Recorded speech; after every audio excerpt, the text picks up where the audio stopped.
अगला पॉइंट है, 8वां पॉइंट है कि आपको अगर एक अच्छा पब्लिक स्पीकर बनना है, तो दोस्त जो हमारे क्लब में ऑलरेडी जॉइन किए हुए हैं, उनको पता है, आपको अपनी रियल लाइफ स्टोरीज पे काम करना है। क्योंकि अ, अगर आप लोगों को कोई स्पीच या प्रेजेंटेशन दे रहे हैं, उसमें अगर आप अपनी रियल लाइफ स्टोरीज डालेंगे तो लोग ज़्यादा सुनना चाहेंगे आपको। तो इसलिए नेक्स्ट पॉइंट ये है कि रिलेट विद पर्सनल स्टोरीज।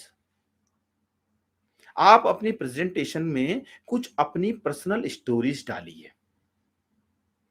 जैसे मैंने आपको बताया कि 2011 में मुझे मौका मिला था बोलने का और मैं नहीं बोल पाया।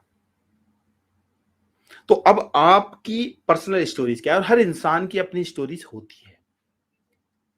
आपको हो सकता भी लग रहा हो कि सर मेरी तो कोई स्टोरी नहीं है, मैं क्या करूंगा। नहीं, स्टोरी आपकी होगी, आपको याद नहीं आ रही होगी और ये आपको याद करनी है। स्टोरीज भी कई तरीके की होती है, हम उस पर डिटेल में बात करते हैं। अगर आप लोग चाहेंगे तो किसी दिन यूट्यूब पे आके स्टोरीज के बारे में भी बात कर सकते हैं। पूरा स्टोरीज का एक चैप्टर है। सिग्नेचर स्टोरी होती है आपकी, और अलग अलग तरीके की स्टोरी होती है। आपकी पर्सपेक्टिव स्टोरी होती है, आप कैसी सोच रखते हैं, आप आज किस वजह से, किस कहानी की वजह से आज आप हो। जैसे बहुत सारे लोग होते हैं ना कि बचपन में हमारे घर एक गांव में एक आईएएस ऑफिसर आया था। तो मैं किसी का इंटरव्यू सुन रहा था आईएएस ऑफिसर का, वो बता रहे थे कि हमारे गांव में एक बार एक आईएएस ऑफिसर आया।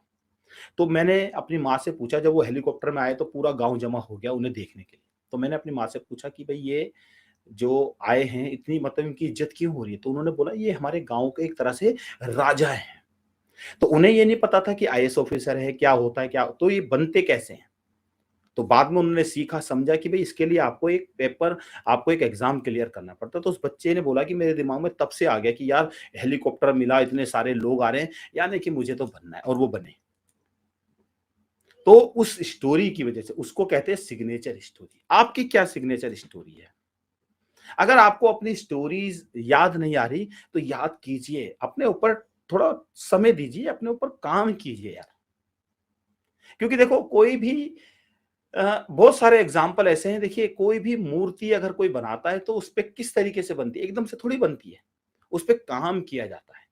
अगर आप भी चाहते हैं कि लोग आपसे इन्फ्लुएंस हो, लोग आपको सुने, आप अच्छा बोले, लोगों के रोंगटे खड़े हो जाए, लोग मोटिवेट हो जाए, लोग एजुकेटेड हो जाए, तो यार आपको काम तो करना पड़ेगा ना।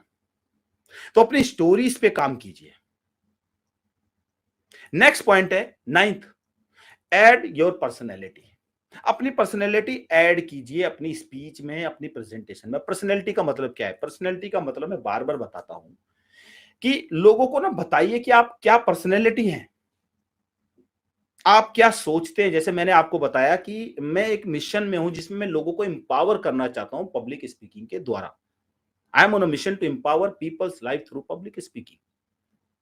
आप अपनी स्पीच में कुछ बताइए लोगों को, ताकि लोग आपको जाने, आप आपकी पर्सनैलिटी क्या है। अगर लोग आपकी पर्सनैलिटी जान गए, हाँ ये बड़ा इमोशनल बंदा है, हो सकता है आपकी स्पीच में आपके आंसू निकल जाए, हो सकता है आप हंसने लगो। और मैं बार बार कहता हूं कि अगर आप बोलते बोलते अगर आपकी आंखों में आंसू आ जाए तो उसमें कोई भी दिक्कत नहीं है, कोई भी दिक्कत नहीं है। क्योंकि जब हम बोलते बोलते हंस सकते हैं, जब हम डर सकते हैं, तो रो भी सकते हैं। तो अगर आपको, आप इमोशनली ऐसे हो कि आपको कोई बात टच कर जाती है, या जब आप बोलते हो तो तो आपका कहीं ना कहीं आंसू निकल जाते हैं, तो कोई दिक्कत नहीं है उसमें, मतलब डोंट वरी।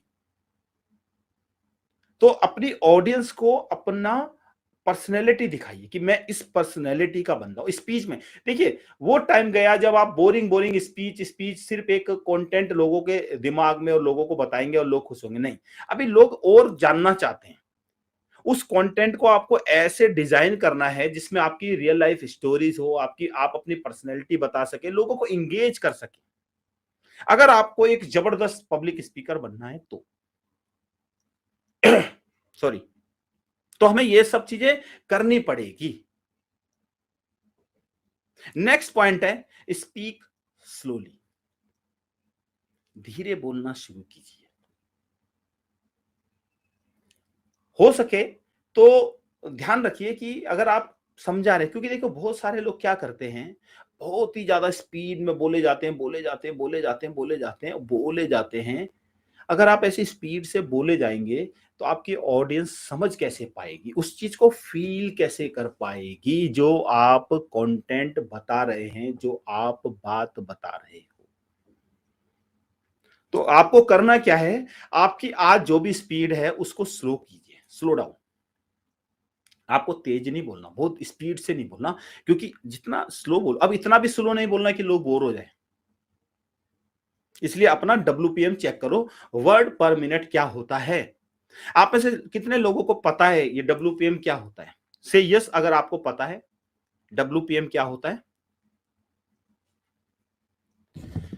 से यस अगर आप लोगों को पता है कि डब्ल्यूपीएम क्या होता है? यस, अमित जी को पता है।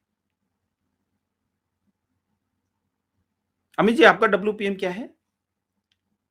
आपने चेक किया है?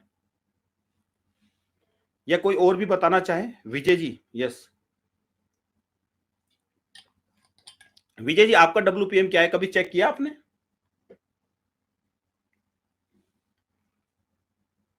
यस, नहीं वर्ड पर मिनट तो पता है, कितना है?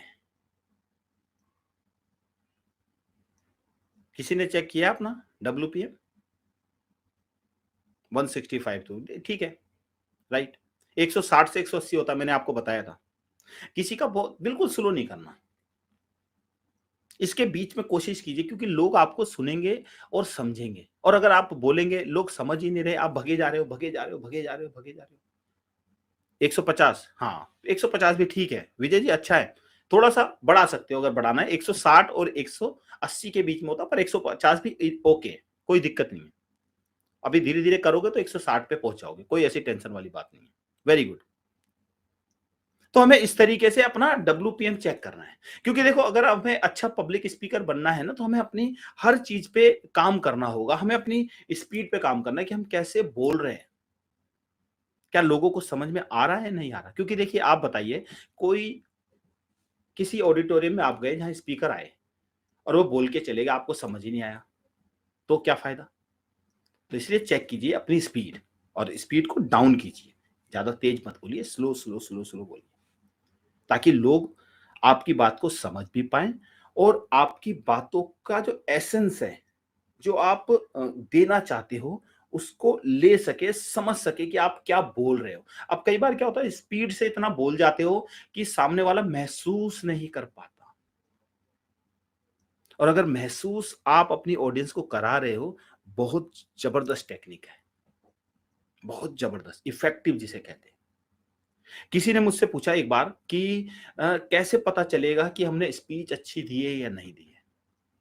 तो उसके बहुत सारे तरीके हैं, बहुत सारे तरीके, पर उसमें एक तरीका ये है कि अगर आपकी ऑडियंस, जब आप बोल रहे हैं और बोलते-बोलते आपकी ऑडियंस अपने ख़्यालों में खो जाए, और आप जो बोल रहे हैं उसको अपनी लाइफ़ की स्टोरी से कनेक्ट कर ले। यानी कि सपोज़ कीजिए आपने बताया कि मैं एक बार ऐसे, जैसे मैंने आपको बताया कि 2012 में मुझे मौका मिला बोलने का, और मैंने बोलने के लिए गया तो मैं भूल गया, लाइट जैसी मेरे चेहरे पे। अब जब मैं ये बोल रहा हूँ, ऑडियंस में बहुत सारे लोग होंगे जिनके साथ ऐसा कुछ हुआ होगा, और वो भी सोच रहे होंगे कि हाँ, हमें भी एक बार मौका मिला था। हो सकता है 2012 नहीं, 2015 होगा, 17 होगा, 2019 होगा, 18 होगा, 2005 होगा, कभी भी हो सकता है। पर मेरे बोलने पे वो लोग इस चीज़ में खो गए कि यार हमारे साथ भी ऐसा हुआ था। इसको कहते हैं परफेक्ट पब्लिक स्पीकिंग। परफेक्ट जिसे कहते हैं जबरदस्त। अगर आपकी ऑडियंस से आप कनेक्ट हो जाए, आप जब बोल रहे हो, ऑडियंस को उसमें अपनी लाइफ की पिक्चर दिखती है। जैसे आपने देखा होगा ना, पिक्चर जब हम देखते हैं, जब वो पिक्चर चल रही है, हम उसे अपने लाइफ में अगर महसूस कर पाए, तो पिक्चर तो हिट हो जाती है। और पिक्चर ही नहीं, आप देखते होंगे बड़े-बड़े शो, पिक्चर्स या टीवी सीरियल्स आते हैं, उसमें कोई शख्स आता है, वो अपनी स्टोरी बताता है, और उस स्टोरी में आपको लगने लगता है ये तो मेरी लाइफ की कहानी बता रहा है यार। ऐसा तो बिल्कुल मेरे साथ हुआ है। अगर आपकी ऑडियंस ऐसा फील कर रही है आपकी स्पीच में, आपकी प्रेजेंटेशन में, तो ये समझ जाइए कि आप एक अच्छे पब्लिक स्पीकर बन गए हो। नेक्स्ट पॉइंट है 11वां